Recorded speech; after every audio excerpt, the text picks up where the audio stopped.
Boa tarde, boa noite. Estamos aí ao vivo na nossa tradicional live todas as terças-feiras, aqui pelo canal Cidades Inteligentes. Ad Vivam.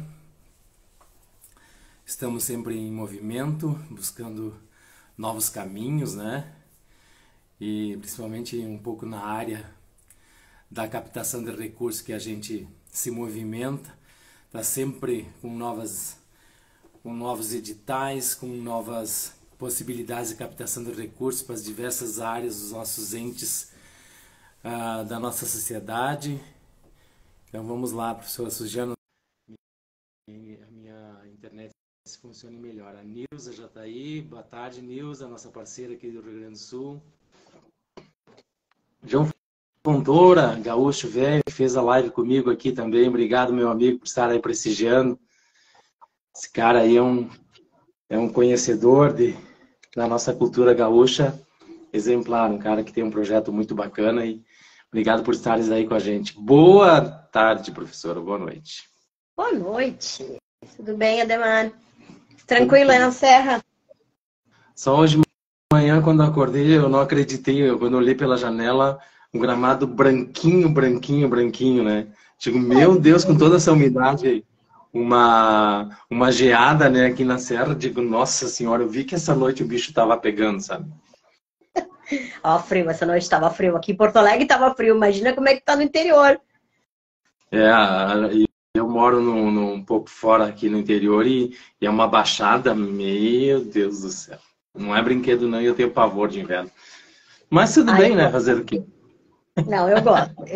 Eu não gosto dos extremos, né? Nem do calor extremo, nem do frio extremo. Mas eu gosto de inverno, eu gosto de verão, gosto de chuva, eu gosto de tudo.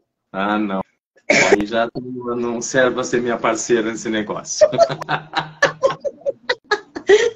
Então tá bom. Olha, professora, até nós estamos assim numa fase, até para explicar para o pessoal que nos acompanha aí sempre, né? A gente está numa fase assim de mudança, de experimentação e buscando novos caminhos, assim, inclusive para a gente.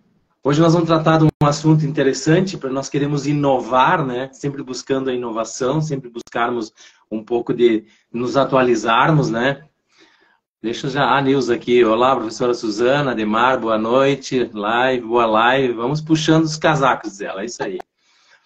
Então a gente vai buscando sempre uma possibilidade, uma forma diferente de nos comunicar, de passarmos conteúdos, porque esse é um dos nossos objetivos aqui do canal.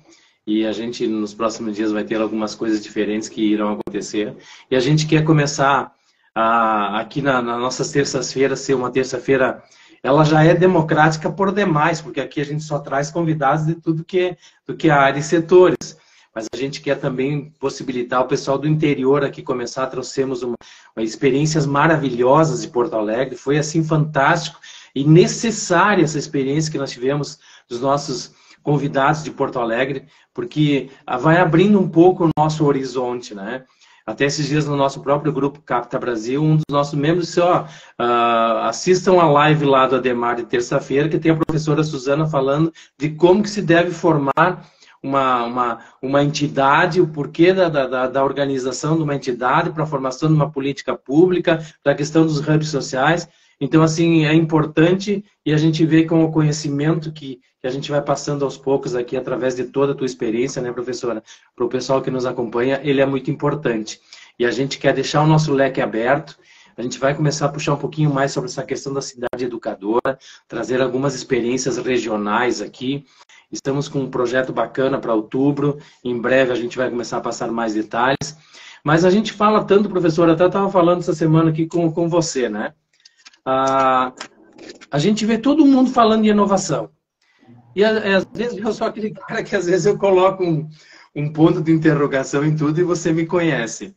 Tá, mas a gente lê um post de inovação. Aí eles não linkam muito dizendo para que caminho que é a inovação tecnológica, é uma inovação tem 4 tipos de inovação, né? Inovação tipologia, de produtos, serviços e processos. Mas e como é que fica a inovação numa outra forma? E quando você me colocou essa semana, eu achei interessante. nós abordarmos esse assunto e trazermos um pouco isso. Como seria a questão da inovação, o que ela traria para a educação. Então, hoje nós vamos tratar um pouquinho e discutir um pouco sobre essas questões, porque eu acho que é importante nós abrirmos um pouco o leque nessa parte de conhecimento, essa questão da inovação. Que a gente não tem que olhar só pelo lado tecnológico, só pelo lado da transformação, mas sim nós temos que também olhar ela por outros viés, né? Uhum. Bom, então vamos lá, gente. Boa noite a todos que estão nos prestigiando, nos assistindo. Né? Quando a gente fala, né, a palavra inovação, tá? Então, vamos começar pela palavra, né? Vamos começar inovação. O que é inovar? Na verdade, é começar algo de forma diferente. Né? Então, inovar, a raiz dessa palavra é começar de uma forma diferente. É fazer o que eu já fazia, mas por um outro olhar. Mudar as lentes do óculos, da visão. Então, isso é inovação. Essa é a raiz, a base da palavra. Então, quem disse que inovação está relacionado com tecnologia? Quem disse que inovação está... Né? Quer dizer, isso são várias, vamos dizer assim, possibilidades de direcionamento para que haja uma transformação. Então, a primeira pergunta, né, que precisa ser feita é: o que te inconforma? O que te incomoda? E que tu quer fazer de uma forma diferente? Se tu faz essa pergunta, tu tá falando do quê? De uma inovação. E aí tu pode estar falando de uma inovação, algo que te inconforma, que tu questiona, que tu não concorda, que esteja relacionado à educação, que esteja relacionado à realidade social. Não sei. Tá vendo?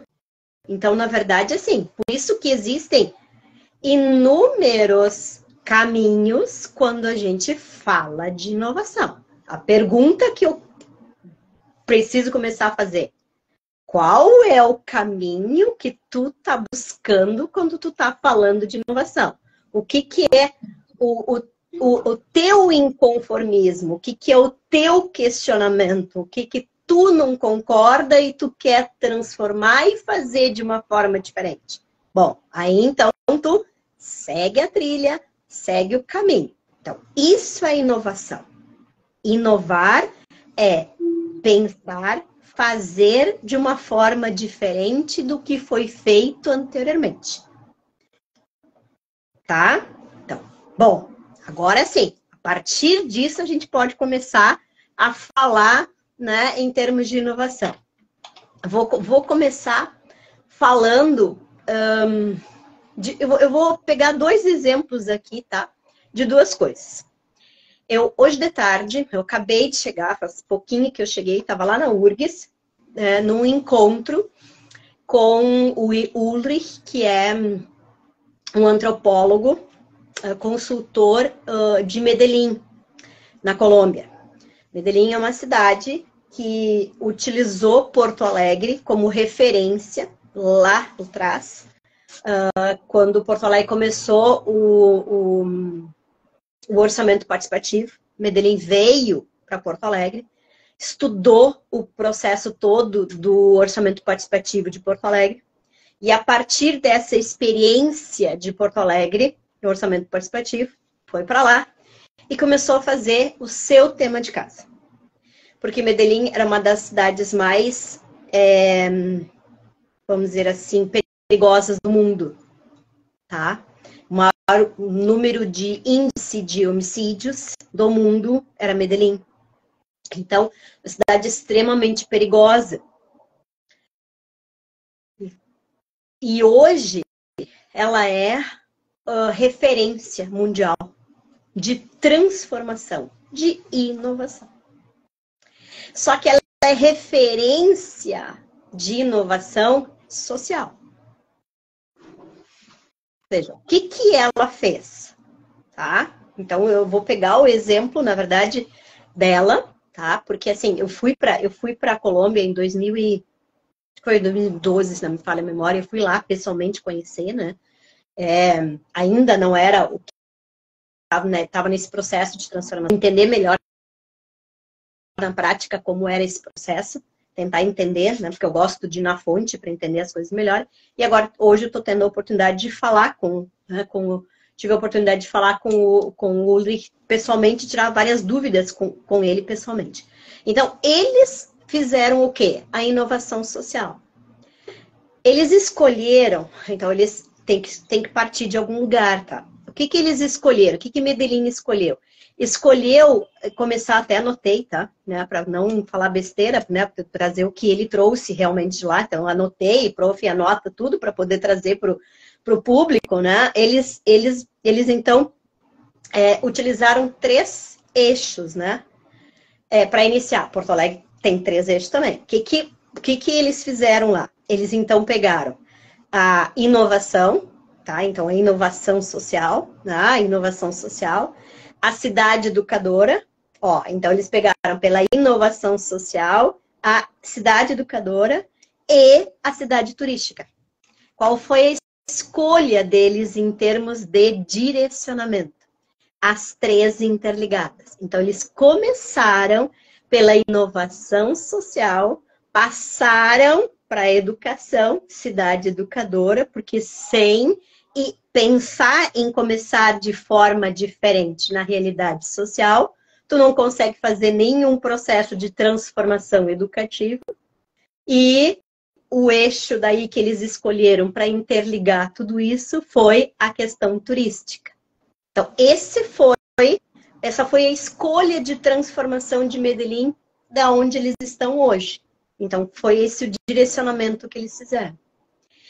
O mesmo direcionamento que Porto Alegre está fazendo, já começou a fazer há bastante tempo, né? Mas agora mais especificamente fazendo todo esse pacto, por isso que a gente está falando aqui de inovação. O que que eles fizeram? Qual foi a linha de raciocínio deles? Como é que eles começaram a transformar, né?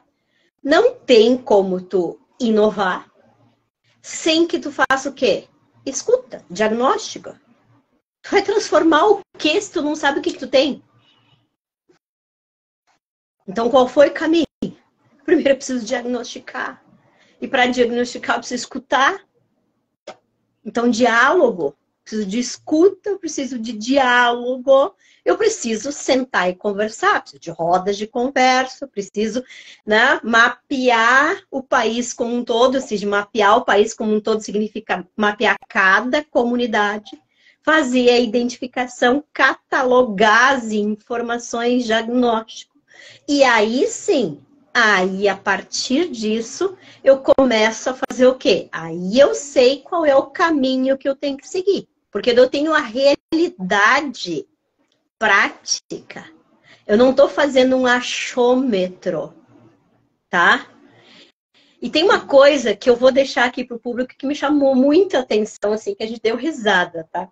Que ele nos compartilhou hoje de tarde, eu vou trazer em primeira mão aí para vocês nas palavras do Ulrich. Eles fizeram lá toda uma mudança, né, na questão eles trabalharam muito a inovação, a questão do meio ambiente, né, porque eles tinham muitos problemas, como nós temos, né, da questão dos resíduos, né, então eles fizeram um trabalho, né, de transformação muito grande nesse sentido. E não é tecnologia.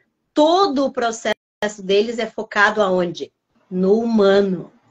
Porque tu só tem uma inovação se tu tem uma transformação do ser humano. Então, em um momento algum, eles estão falando de tecnologia. A tecnologia, ela vai entrar em determinados momentos, mas quando o humano efetivamente está preparado, né, para aquela transformação tecnológica em específico. O foco é no humano e não na tecnologia. tá? Então, eles fizeram em determinado momento, eles fizeram a implantação de determinados locais, assim, de recolhimento, algumas coisas, um processo que eles fizeram lá. E tudo aquilo era destruído. Então, na verdade, eles não conseguiam manter aquilo que eles estavam fazendo. E tudo pela questão em relação ao tráfico propriamente dito, né? Porque tinha muita essa questão lá.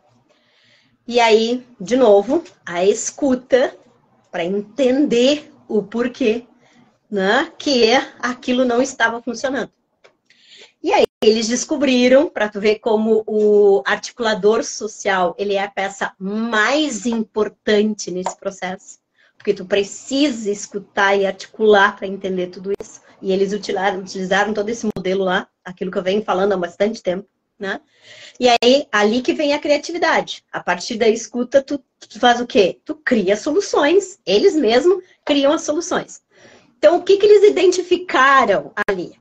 Que a Colômbia, ele trabalha, a Medellín, né, mais especificamente, né, tem muita questão dos símbolos, que nós também temos brasileiros. Falando símbolos, assim, religiosos, né? Por exemplo, lá, eles descobriram que, na verdade, eles gostavam muito da Maria Madalena. Então, eles tinham aquele, né, o apego, assim, aquela simbologia a Maria Madalena. O que eles fizeram? Colocaram em cada uma das estações, né, a religiosidade. Pronto. Nunca mais tiveram problema. Proteção espiritual. Parou. Não teve mais nenhum tipo de ataque. Olha que solução. Meu Deus. Por quê? do céu. Por quê? Porque se fez o quê? A escuta, o diálogo. Como é que alguém de fora vai pensar que essa seria a solução? Não tem como tu descobrir. Só tem como descobrir se tu vai fazer o quê? Se tu vai dialogar, se tu vai fazer escuta, vai fazer roda de conversa, tu vai identificar quais são as necessidades. Tu precisa da participação, tu precisa do pertencimento. Isso é inovação. Criatividade. Isso é inovação. É o próprio local criando a realidade daquilo que é a sua necessidade. Então, é de dentro para fora. É aquele local decidindo o que é o melhor para ele. E isso só se faz se tu tem a articulação de todos. Porque para tu poder fazer indicadores, para tu poder fazer todo esse processo de articulação de indicadores, tu precisa de quem? De universidades. Porque são elas as que detêm o conhecimento científico, e é para isso que elas existem e servem. Elas não têm que ficar enjauladas lá, elas precisam servir à sociedade e trazer, né, esse know-how de conhecimento com esses indicadores para fazer essas aferições para a sociedade. Então, tu precisa de quem? Tu precisa da ciência. Então, tu precisa da ciência. Estamos falando isso é tecnologia, isso é inovação. Então, tu traz o conhecimento da universidade. Tu traz o conhecimento dos empresários, de quem trabalha efetivamente gerando renda, né? Vamos dizer assim.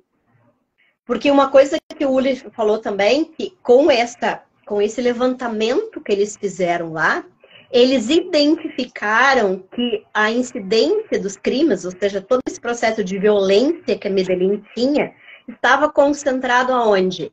Nos jovens, nas mulheres e nos empresários. E aí, a partir disso, eles fizeram as políticas públicas. Eles não criaram do além. Eles fizeram um mapeamento, fizeram escuta e, a partir daí, criaram o direcionamento que tinha que fazer, né? Então, tu tem a identificação clara Aonde está o foco? Onde está o problema? Então, primeiro precisa da ciência. O que eles identificaram? O empresário estava sendo atacado. Então, ele não estava conseguindo gerar efetivamente, vamos dizer assim, uma riqueza, porque ele mesmo estava sendo atacado. Então, precisava fazer algum processo de transformação nesse sentido. Tá? Então, olha como a ciência é extremamente importante. Depois, tu precisa do empresário, tu precisa da empresa. Não tem como excluir. Então, falar de inovação, né, é falar dessa integração. Tu precisa de quem? Tu precisa das organizações sociais, porque são elas que lidam diretamente com a vulnerabilidade, com as pessoas mais, vamos dizer assim, vulneráveis da sociedade. Como é que tu vai ter a identificação do que é necessário se tu não está lidando com as organizações que lidam diretamente com isso? Então, de novo, aqui o que a gente fala já há bastante tempo, Ademar, não são os agentes da inovação, eles não precisam ser todos escutados. A gente não precisa sentar e escutar e mapear e conversar, né, para daí poder dar o próximo passo. Realidade de Medellín. Medellín é o retrato prático do que a gente vem falando há bastante tempo. Resumindo, é o nosso futuro. Olha para Medellín hoje, daqui a 30, 40 anos nós estaremos como Medellín se nós fizermos o tema de casa. Se nós fizermos esse passo a passo, né? Se nós dermos esse passo a passo de integração, né? De fazer isso, esse é o nosso futuro. E é exatamente isso que começou, lembra que nós começamos a falar sobre isso? O Pacto de Porto Alegre. Então, como é que ele chama? Pacto de Inovação. Não está escrito Pacto de Inovação Tecnológica. É Pacto de Inovação. Inovar o quê? Em todas as áreas que é necessário. Vamos botar a criatividade. Só que para botar a criatividade, tu precisa ir para onde? Para o território, para a comunidade. Cada território, cada comunidade vai identificar quais são os seus desafios. E a partir da identificação desses seus desafios, dos seus problemas, ou seja, tu tem os dados mapeados, aí tu começa a... Eles mesmos conseguem trazer o quê? As mudanças necessárias. Então, o que são possibilidades de mudanças? Quem sabe a tua realidade, Ademar, é tu. Não adianta eu vir falar para ti, Ademar, tu tem que fazer assim aí em Nova Prata. Não adianta, é tu que vai me dizer, mas aqui não funciona assim, porque assim, assim. Não adianta eu, Suzana, vir de Porto Alegre te dizer em Nova Prata o que tu tem que fazer, Ademar. Eu só posso trazer as experiências daqui e a gente conversar como a gente tem feito para ver o que eu posso levar e como eu posso levar para a realidade que é a realidade daí. E a gente começar a construir isso de forma colaborativa. Isso é a metodologia. E isso é inovação. Isto é inovação. O desafio é nós buscarmos nas pessoas essa consciência de você sair do individualismo. Eu quero deixar um abraço aqui especial à Ana Carolina, minha filha, que entrou aqui, a Cláudia, de Diálogos e Conexões, está sempre participando aqui com a gente, obrigado. Gídio também, lá de Santa Catarina. Obrigado, gente, por estarem prestigiando a gente, tá? Beijão, filha. Assim, professora, mas ouvindo você falar e às vezes tu transferindo um pouco dessa responsabilidade, Ademar começa a buscar um movimento aí, a gente começa a perceber o quanto a gente está distante um pouco dessa realidade, porque a gente não vê esse coletivo. A gente percebe muito cada um fazendo pelo seu o que pode fazer para fazer o melhor pela sua entidade, pela sua comunidade, pelo seu bairro, mas não existe essa questão da coletividade. E eu vou começar esse processo aqui, a gente já está desenhando ele, né? Nos próximos dias a gente vai começar a ir a campo daí para começar esse movimento. E essa é o meu ponto de interrogação. Até que ponto tudo isso vai ser compreendido para trazer para esse... Nós temos um privilégio. Nós vamos ter a oportunidade aqui de trazer uma experiência. Então nós vamos buscar o novo, trazer a inovação, com base já em algo que, de certa forma, já foi colocado em prática, já tem um resultado concreto. Porque muitas vezes se fala muito no abstrato. Ah, vamos supor, eu sou captador de recursos, mas de recursos aonde? Em que área? Para que ente público? Para que forma? Qual estratégia? Então, nós temos que sair um pouquinho desse desse jogo aberto, canalizar isso para um caminho, e tentar buscar, e tentar trazer esse pessoal pelo coletivo. E é esse desafio que eu quero, por isso que tudo isso que nós conversamos aqui é um aprendizado que agora, aos poucos, vamos ver o resultado dele em campo. Porque essa construção que vocês vêm fazendo aí é de quantos anos, de quanto tempo. Então, ela é desafiadora. Mas, é o que eu volto a dizer, o importante para nós aqui é que nós temos um case de sucesso dizendo isso, né?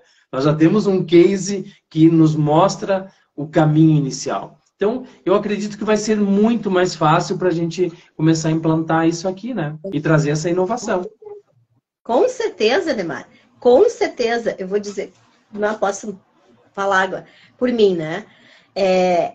Eu, Suzana, eu não tiro as coisas da minha cabeça. Da onde que eu tiro? Das experiências. Eu viajo o mundo, não é para turismo. Ah, a Suzana vai lá e vai viajar e vai procurar os locais turísticos, como todo mundo vai lá para tirar fotinho e botar no Facebook. Não, né? O que eu faço? Eu adoro viajar.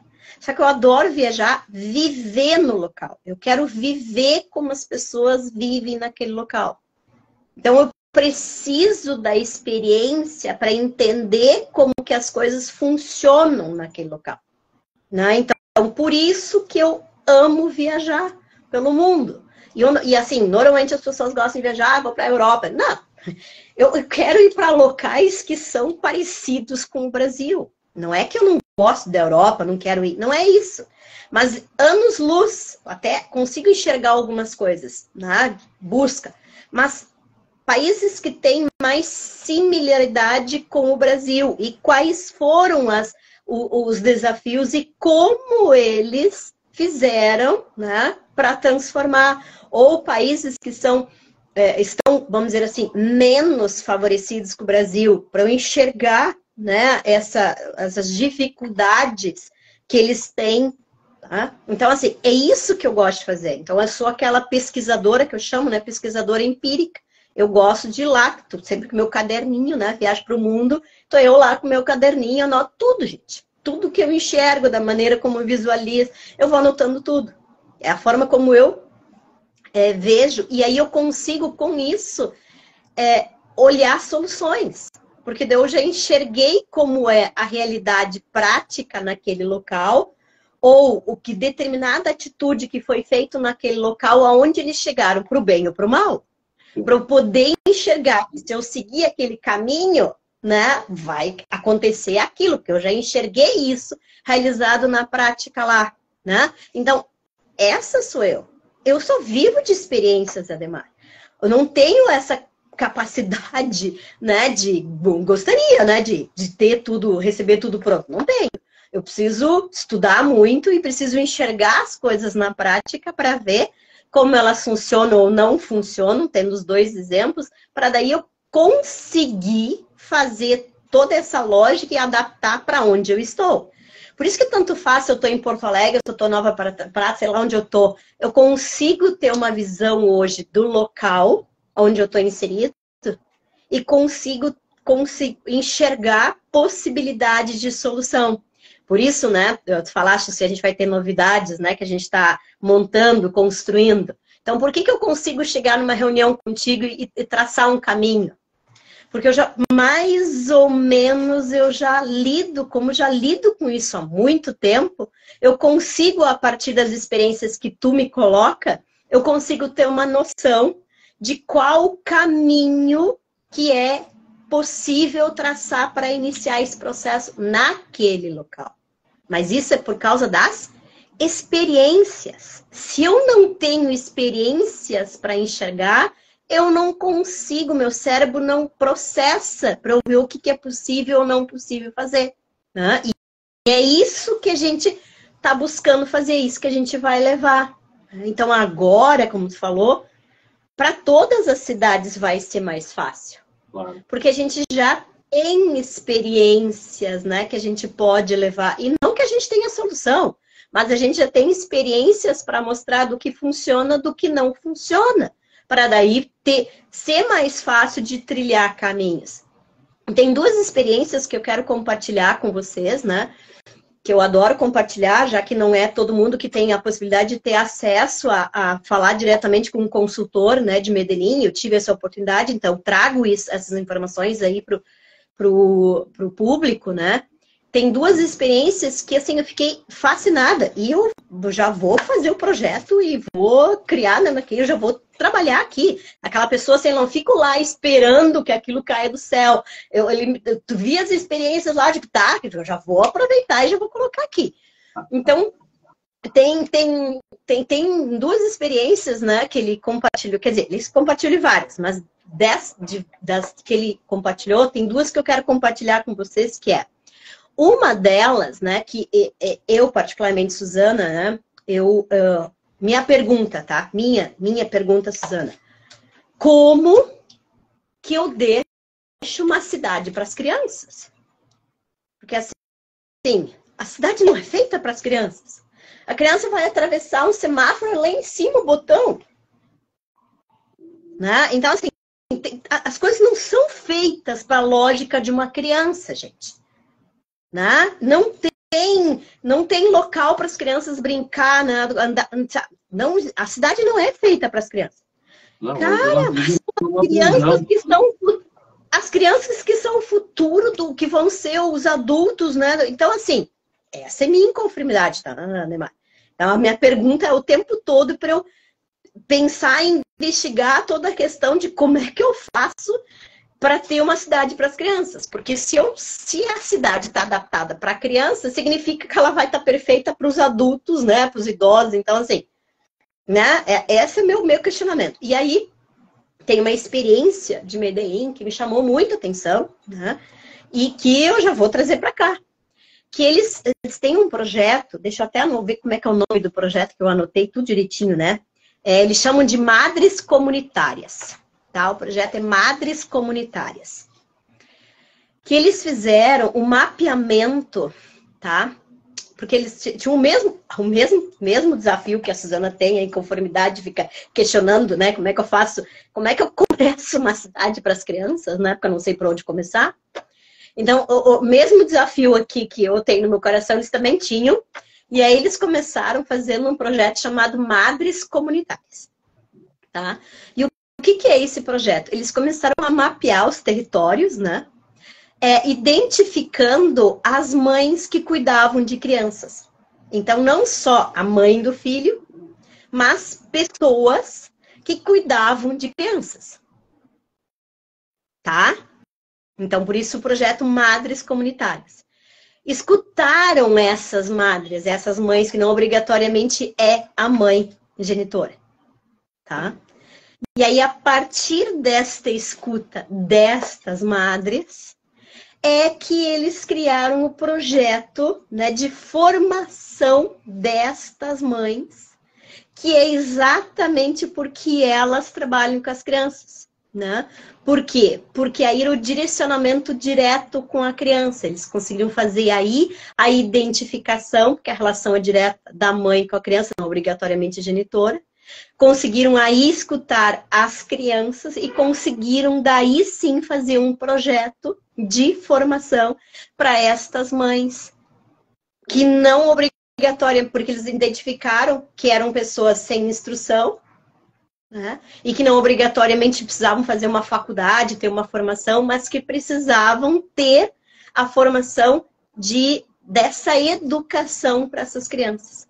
E com esse projeto, eles conseguiram identificar toda a questão da vulnerabilidade que estava por trás desta mulher, que é o que eu falei antes, que eles identificaram lá no levantamento de dados que eles fizeram, que as maiores vítimas eram quem? As mulheres, os jovens e os empresários. Então, com esse programa, eles conseguiram trabalhar duas coisas ao mesmo tempo, que eram os jovens, porque as crianças viravam jovens, né? E trabalhavam a questão da violência das mulheres. Então, com esse, para ver, com esse programa voltado para as crianças, com a mesma pergunta em conformidade aqui que eu tenho, como é que eu faço para iniciar isso? Hoje eu tive a resposta, né? Então, como eu sempre digo, é só tu fazer a pergunta. Na hora certa, a resposta vai vir. Então, assim, o que eu mais pergunto, em algum momento a resposta vai chegar. Não sei se vai ser a solução de todos os problemas, porque eu não estou preocupada com isso, mas assim, agora pelo menos já tem uma luz no fim do túnel e já tem a possibilidade de começar algo para essa inconformidade com esse projeto, que eu já sei que existe em algum lugar, claro, nas características daquele local, vou ter que adaptar, né, para as características do que a gente tem aqui, mas eu já sei que eu tenho um exemplo exitoso, então para que eu vou começar do zero, pensando em não sei o que, se eu já tenho um caminho que deu certo no lugar? Vou pegar o exemplo daquilo e vou copiar, né, adaptando para o local. É isso, Ademar. É isso, é parar de querer ser a Mulher Maravilha e criar as coisas porque é meu ego, eu que estou fazendo não sei o quê. Cara, vai lá e pega o projeto que já deu certo, faz a adequação, entendeu? E vamos embora, vamos ser felizes. Mas tu sabe que hoje, qual é o desafio que eu percebo hoje no momento que a gente vive no boom da comunicação? Só que nós vivemos num excesso de comunicação, excessos de canais de comunicação. Então, quando a gente vai buscar a falar sobre um projeto desses, a buscar engajamento de pessoas, nós temos que... A dificuldade é entender em qual canal que a gente conseguirá atingir aquele público-alvo que será aquela mola propulsora para o projeto que a gente quer executar. Então, hoje, a grande dificuldade que nós temos também nessa questão é de buscar essas pessoas, encontrar essas pessoas e trazer. Você fala sempre, e a gente já falou várias vezes isso fora das nossas lives, a questão das experiências das comunidades. Por exemplo, chega muito pouco aos olhos das pessoas, dos empresários, daquelas pessoas que poderiam apoiar, que poderiam ajudar, que poderiam fazer, porque eles conseguem trabalhar muito em torno deles aí. Mas se conseguisse um canal de comunicação, onde centralizasse esse canal de comunicação, onde as pessoas, bom, eu quero ajudar uma entidade social. Eu vou lá nesse canal, que lá é o guarda-chuva, lá eu vou ter informação. Então, o que eu acho que a gente precisa muito trabalhar isso, professora, é a mesma coisa o desenvolvimento desse projeto que você tem. Aí, como é que nós vamos chegar nas mães? Como é que a gente vai atrair as mães? Qual é o canal que nós vamos utilizar? As escolas primárias, as creches. Então, a dificuldade por essa amplitude de comunicação de excesso que a gente vive essa angústia. De que forma que nós vamos atingir o nosso público e nós vamos trazer o engajamento para o objetivo que nós pretendemos ter de transformação.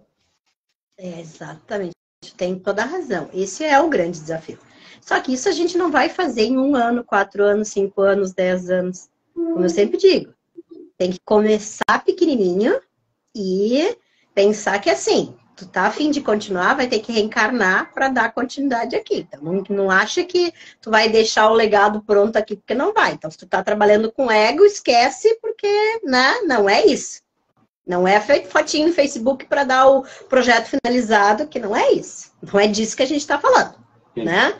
Então, é saber que, na verdade, tu é uma areia, né? Um pontinho da areia que vai fazer a sua parte e que o outro vai estar com continuidade. E é isso. É disso que nós estamos falando, tá? Então, não é querer abranger a todos.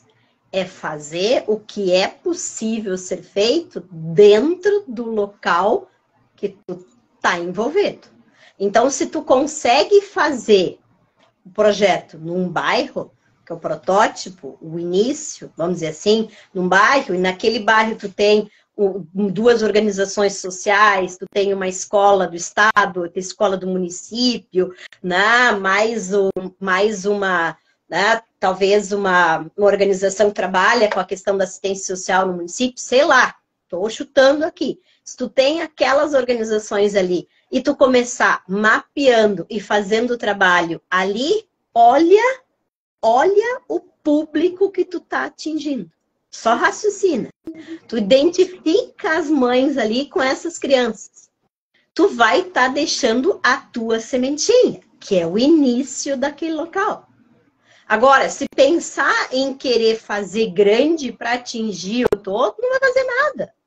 Nós nunca vai conseguir começar fazendo tudo grande. Não é assim que funciona. A gente consegue fazer essa mobilização, formiguinha, trabalho de formiguinha, um por um. Ah, mas eu fiz uma reunião, vieram 4 pessoas. Dá graças a Deus, vieram 4 pessoas. São 4 pessoas que tu conseguiu atingir para iniciar o propósito. Então, é a lógica inversa, gente, é o copo de água. É da forma como tu enxerga. Se tu enxerga que o copo tá meio vazio, meio cheio, é a forma como tu enxerga. É dessa maneira que tu vai fazer o processo de transformação. Então, não é a quantidade que vai trazer a solução. É a qualidade com quem tu tá lidando.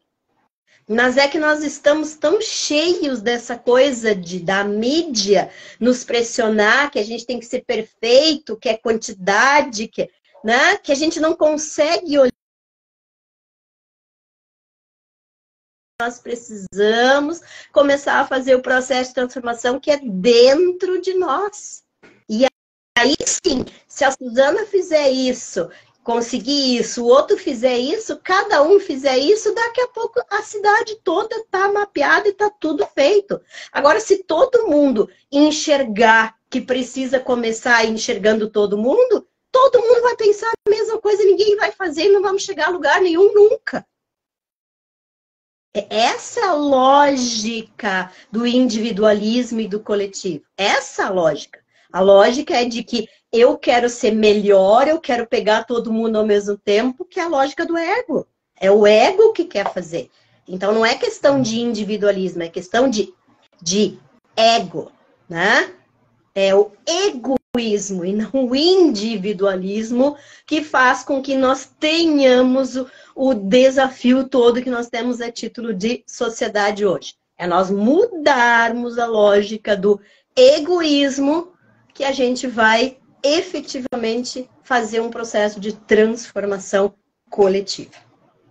Porque cada um de nós, isso que eu vejo assim, isso é uma das coisas a título de crença muito arraigada que eu vejo que precisa ser desconstruído. Não é que nós somos, não é questão de individualismo.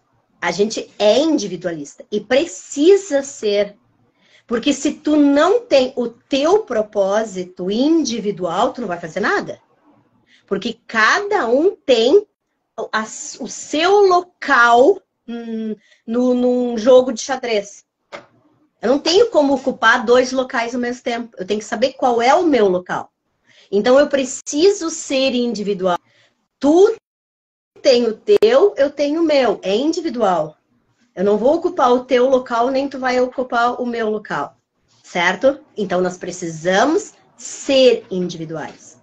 Porém, o que nós precisamos é mudar a forma de, com o individualismo, a gente querer fazer tudo para aparecer. Que daí é o egoísmo, né, que está ali colocado na frente. Então, esse processo aqui na nossa mente é que tem que ser transformado e aí sim a gente muda radicalmente aonde nós estamos inseridos e todos nós somos inovadores.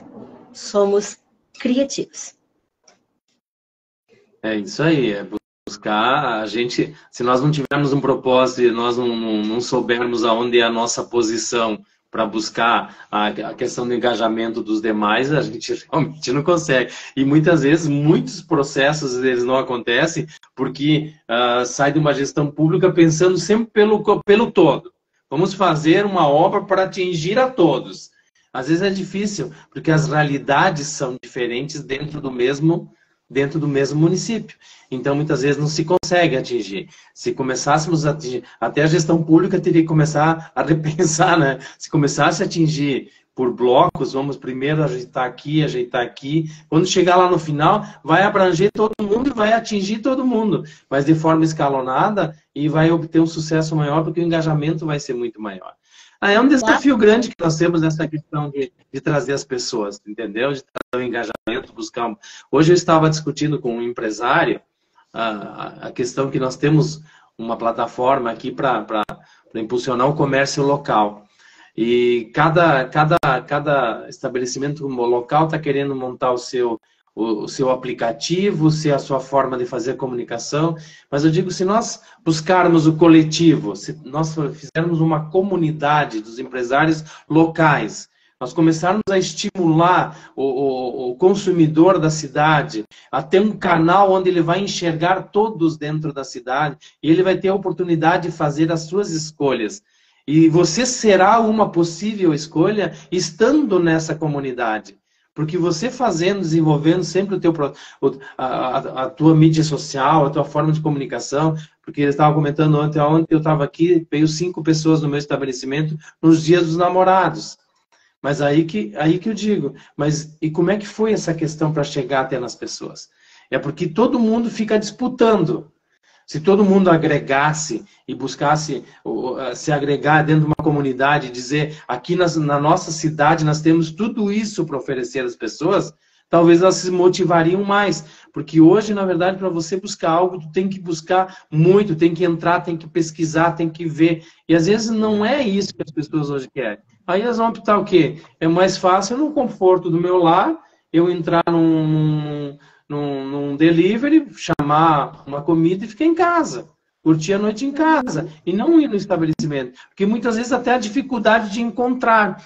Então, hoje a gente estava batendo, assim, fazendo um debate sobre esse assunto. E realmente isso, se nós não buscarmos o coletivo, se eles não pensarem em se formar uma comunidade, se fortalecer como empresários de uma cidade, porque o objetivo é fortalecer o comércio local, é difícil eles crescerem, eles competirem com a venda online. Não tem como competir. Se você não tiver algo que tu possa estar próximo deles. Então, é bem complicado a gente mudar a cultura das pessoas, mas aqui funciona o boca a boca, aqui funciona isso e aquilo. Não, mas nós temos que pensar que nós temos que dar um passo à frente e, às vezes, nos colocaram à disposição dessa inovação. Cada um dentro do seu papel, mas olhar para essa inovação para o fazer diferente, buscar algo de forma diferente, fazer aquilo que se fazia lá, não precisa modificar tudo, fazer tudo diferente, mas faça aos pouquinhos algo diferente e vai buscando a transformação. E a gente tem muita dificuldade de colocar isso, principalmente no interior hoje, porque os comércios aqui são pessoas assim que vêm há anos fazendo sempre da mesma forma, do mesmo jeito. Não, mas eu sempre fiz assim, deu certo, cheguei até aqui. Mas só que o problema é que daqui para frente, como é que fica? Para frente. Até aqui é uma coisa. E a transformação, ela acontece todo dia. Então, é um desafio, é desafiador em todos os âmbitos, né, professora? Não tem? Em todos os âmbitos. Todos os âmbitos, Ademar. E assim, ó, tu falou uma coisa, né? Competição. É isso. Na verdade, o sistema capitalista, ele quer isso. Ele quer que tu faça o quê? Competição. Tá? Competição. E, na verdade, não é competir, é colaborar. Quando tu colabora, todos ganham. Quando tu compete, todos perdem. Tá? Então, é a lógica deste sistema que está arraigado no nosso subconsciente há muito tempo, não se desconstrói do dia para a noite. mas é excesso cultural, tu acabou de falar, a gente vai precisar aos pouquinhos ir trabalhando para desconstruir. Por quê?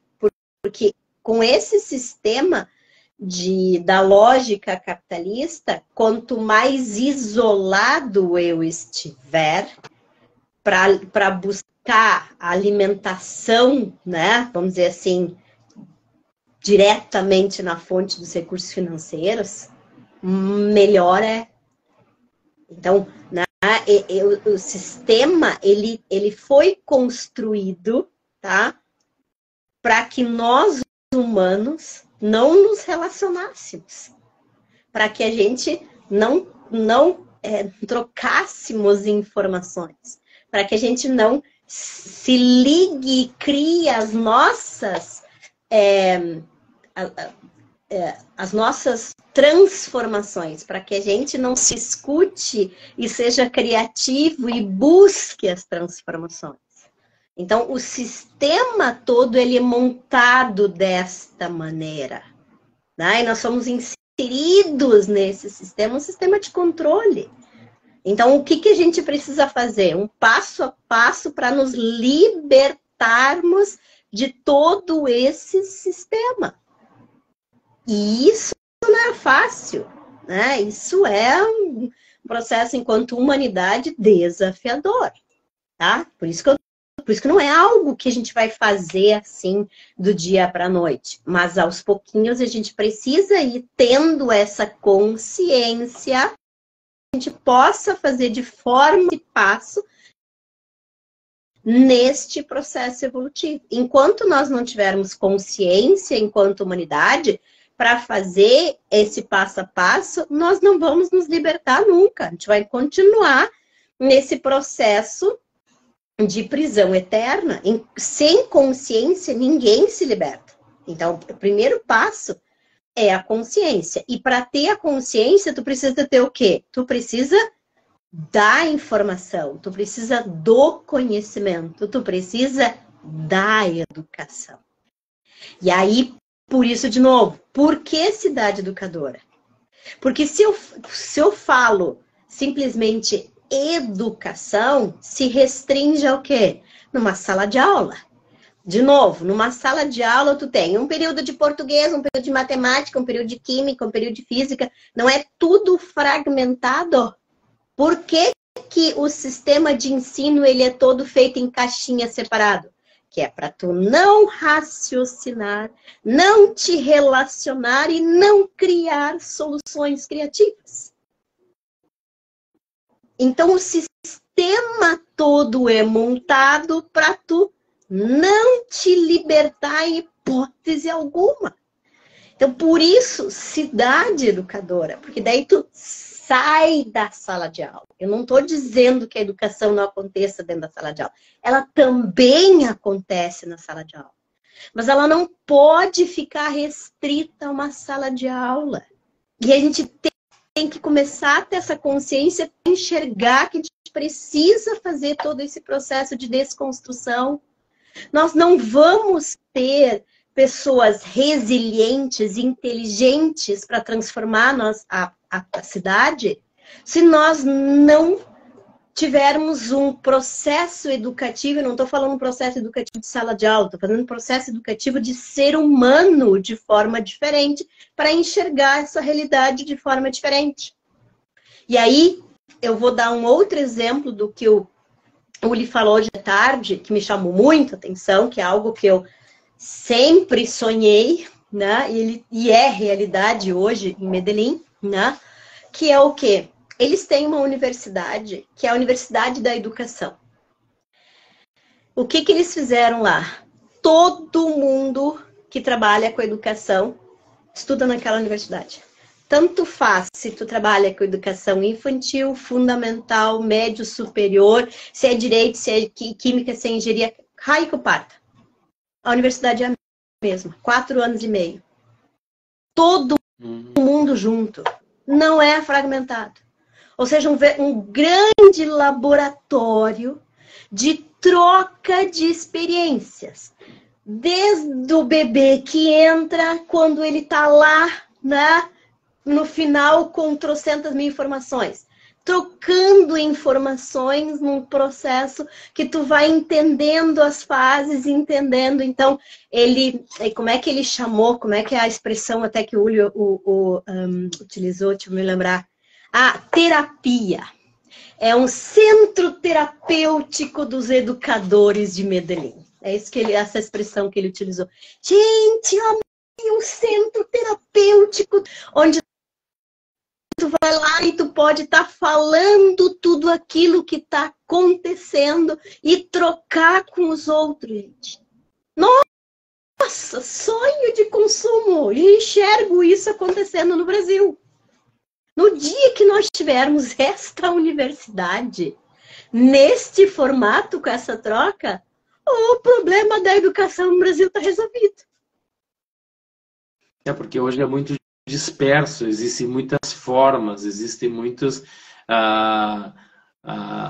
então, é difícil unir, fazer esse processo de uniformidade de conceito, de parâmetro de condução, né? Então, hoje, da forma que é fragmentada, você fala, é muito difícil isso.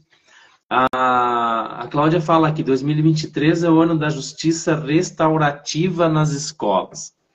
O que seria isso dentro das escolas, prof? Justiça restaurativa são, na verdade, os círculos, vamos traduzir aqui, tá? São os círculos de construção da paz, né? É exatamente isso, é sentar em círculos, é se ouvir, né? E poder resolver os conflitos que existem entre os próprios alunos, né? Não alguém, porque assim, os conflitos, eles precisam ser resolvidos entre os partícipes. Então, tu tem conflito entre professor? Senta entre professores e resolve. Tu tem conflito entre alunos? Entre os alunos que tem que resolver. Não é o professor que tem que vir e resolver o problema dos alunos. Tá? Né? Então, assim, essa lógica, né? O que eu, pelo menos assim, vou colocar a minha prática, a minha realidade, né? Normalmente o aluno, chama o aluno problema, né? Aquele que dá um monte de problema. Ele é um líder nato.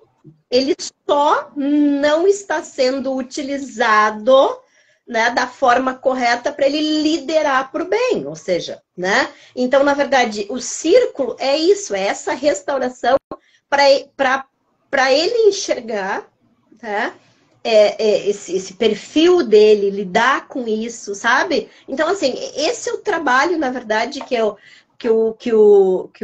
vamos dizer assim, a justiça restaurativa faz dentro de uma escola, né? Que daí são as mediações escolares, ou, né? Tem vários nomes aí e formas diferentes que podem ser trabalhadas, mas isso é justiça restaurativa. É roda de conversa, numa condução através de um objeto da fala, né? Que todo mundo é igual, não existe superioridade ou inferioridade, onde todo mundo tem o seu tempo de escuta, o seu tempo de fala, né? Então, é a forma mais antiga que a gente tem de solução de conflitos, lá do início da humanidade. Essa é a forma de lidar com isso, né? Que é exatamente o que eu falei, que é como o Medellín iniciou todo o processo deles em relação a toda a reconstrução que eles fizeram. Eles fizeram através do quê? Através de rodas de conversa e escuta. Todo esse processo todo o processo que foi feito em Medellín, independentemente do local que nós estivermos falando, essa é a metodologia. A minha inquietude, professora, e é uma coisa que eu quero, dentro desse nosso processo todo e que a gente está por ver, é compreender essa questão do que as entidades hoje, elas fazem em prol do aluno, do jovem que vem até a entidade, e esse trabalho, ele tem continuidade na casa das pessoas, na família das pessoas. Porque eu vejo que hoje existe uma desconexão. E eles tratam a família, tem uma parte que trata a família e outra que trata o aluno na escola, o filho na escola. Então, eu acredito que está faltando essa junção para compreender onde é que está a dificuldade de um ou do outro, trazer isso para a roda de conversa, né? Unificar e entender, bom, aqui a nossa família, o problema é esse, o relacionamento, a dificuldade de relacionamento é esse, da compreensão. Então, é uma coisa assim que eu tenho muito em mente, porque eu vejo às vezes que as crianças precisam desse amparo quando chegam em casa. Na escola elas têm aquele carinho, aquela atenção. Agora, nós temos que pensar que ele chegue em casa e que ele encontre aquele mesmo ambiente de aconchego e de conforto. Tem uma coisa que, quando nós começamos a falar sobre tudo isso, foi uma coisa que eu pensei, digo, nós temos que pensar em algo para buscar isso, unificar esse distanciamento que existe, de tratar a família de uma forma, vem um órgão e trata a família de um jeito. Lá na escola, na entidade, ele é tratado, o filho de outra forma. E chega em casa e não há esse encontro de princípios, de forma. Então, é uma coisa assim muito, muito bacana que eu pretendo começar dentro desse hub social, dentro disso, é começar a compreender onde é que está esse distanciamento e o que a gente pode buscar para fazer essa aproximação e para ter um resultado melhor, né? Para nós encerrarmos a nossa live. De novo, Ademar, a minha experiência, tá? Como eu disse, todo o sistema foi montado para ser fragmentado, ok? Então, começa por nós, seres humanos, tá? Nós somos corpo, mente e espírito. Ok? Agora eu pergunto, quem de nós tem essa consciência de que se eu tiver com uma dor no joelho esquerdo, eu tenho que não olhar pelo lado físico exclusivo. Eu tenho que investigar para ver aonde está essa causa espiritual. Porque se eu simplesmente tomar um remédio, eu estou fazendo o quê? Tapando o sol, né? E vou continuar. Então, qual é a causa, a origem disso? Aí tu vai no médico, o médico dá um remédio. Então, o que o sistema faz? Fragmentar. Tu não tem o médico da garganta, o do ouvido, o do olho, não é tudo divididinho? Tudo. Gente, nós não somos um monte de pedaços. Nós somos inteiros, um ser humano. Então, o desafio começa aí. A partir daí, tu tem o sistema todo que é fragmentado. Como é que tu vai desconstruir um processo que nem tu, como ser humano, consegue te unir? Tu é todo cheio de pedacinho, tu não consegue te enxergar um ser humano inteiro. Então, entende, Ademar, que esse é muito mais complexo do que a gente imagina. Não adianta a gente querer procurar a solução lá fora, de querer unir as famílias, se eu não sei como é que eu junto o problema que eu tenho no meu ouvido, se eu estou com dor de ouvido, se eu não consigo identificar qual é a causa mental e espiritual que eu tenho em relação a isso. Tu está buscando a solução do lado de fora para algo que não é teu e que tu não consegue enxergar dentro de ti o que tu tem que fazer. Tu entende a complexidade do que nós estamos vivendo, né? Então, obviamente que para a gente chegar num processo externo de identificação de todo esse processo de fragmentação, a primeira coisa que precisa haver é uma consciência individual do ser humano, que nós somos um só. E que a gente precisa se olhar como um só, como uma tríade que é una, corpo, mente, espírito. E não sair correndo tomar qualquer tipo de remédio, transferir para outros a responsabilidade daquilo que é meu para poder buscar a solução. E não é assim, a solução não é mágica do dia para a noite, mas eu preciso começar a ter consciência. E aí, se eu começo a ter consciência disso, eu vou conseguindo enxergar o mundo de uma forma diferente. E aí, o que eu digo? Quando eu me movo, o mundo se move, porque eu sou o mundo. Se eu não fizer um processo de transformação minha, o que está à minha volta não vai se mexer. Porque eu estou querendo mexer no que está do lado de fora. Eu não vou mexer no que está lá de fora se eu não mexer no que é meu. Por que que as coisas são travadas e não andam? Porque eu passo o tempo todo correndo, me movimentando para mexer no outro, no sistema, no que está fora. Não vai mudar. O que está lá não vai se mexer e está dentro de mim. Se eu mudar, eu identificar e eu tiver essa consciência, automaticamente o que está à minha volta vai fazer assim, vai mudar. Por que que para uns as coisas funcionam e para outros não? Se a gente vive no mesmo local, no mesmo. Por quê? Porque depende de quem? Da própria pessoa. Então, o processo de transformação, olha o que eu acabei de falar. Gente, Medellín tem uma terapia educacional. Gente, é o tempo todo, imagina, educadores olhando para dentro de si. Aí sim, aí dá para pensar numa mudança como o país como um todo. Quando o país inteiro tem uma universidade, que todos os educadores estão juntos e fazem uma terapia. Aí sim a gente pode pensar numa mudança coletiva. Entende o desafio que se vive enquanto sistema brasileiro? Eu vou confessar uma coisa. Agora, da forma que tu me falou, tu mexeu com a minha emoção. E eu vi que a Cláudia também é meio exemplo.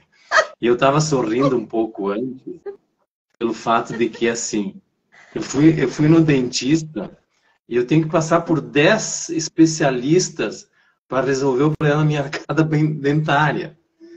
Para te ver. Entendeu? Eu tava só. Depois você aprofundou, entrou na espiritualidade, aí isso me tocou. Porque a espiritualidade é uma coisa que ela também está dentro de mim e eu penso muito nisso e eu penso que ela é um motor, tu entendeu? Eu acho que é por isso que nós temos tanta afinidade, né, professora? Me declarar agora aqui. Acho que é por isso que nós temos tanta afinidade, porque realmente, mas agora você usou um exemplo assim fatal. Parabéns, muito bacana, muito legal. E eu acho que é isso.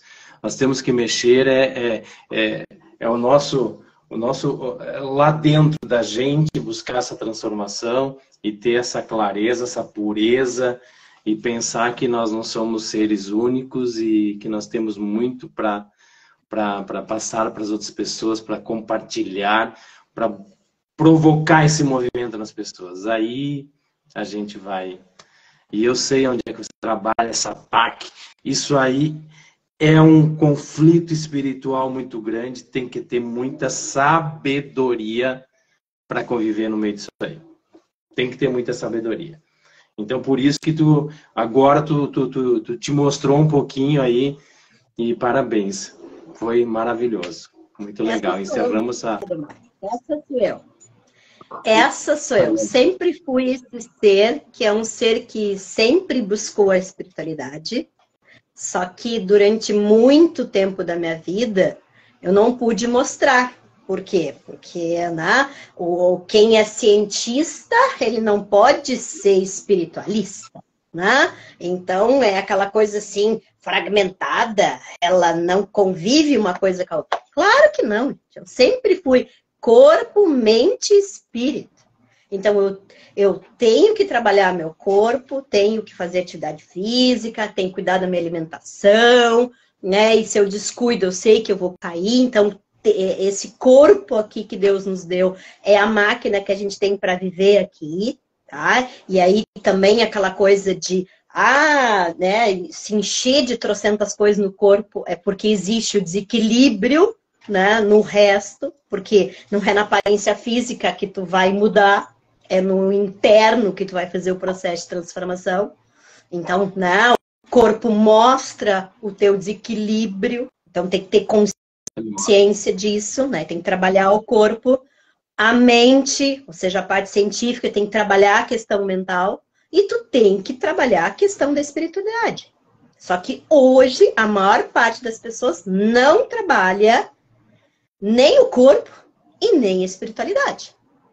Então, tá todo mundo não, porque eu não gosto de falar nisso, né? Mas a grande maioria, onde mente. E aí eu vou deixar a última mensagem aqui, né? Para os nossos telespectadores aí, né? Olha a mente. A mente faz o quê? Mente!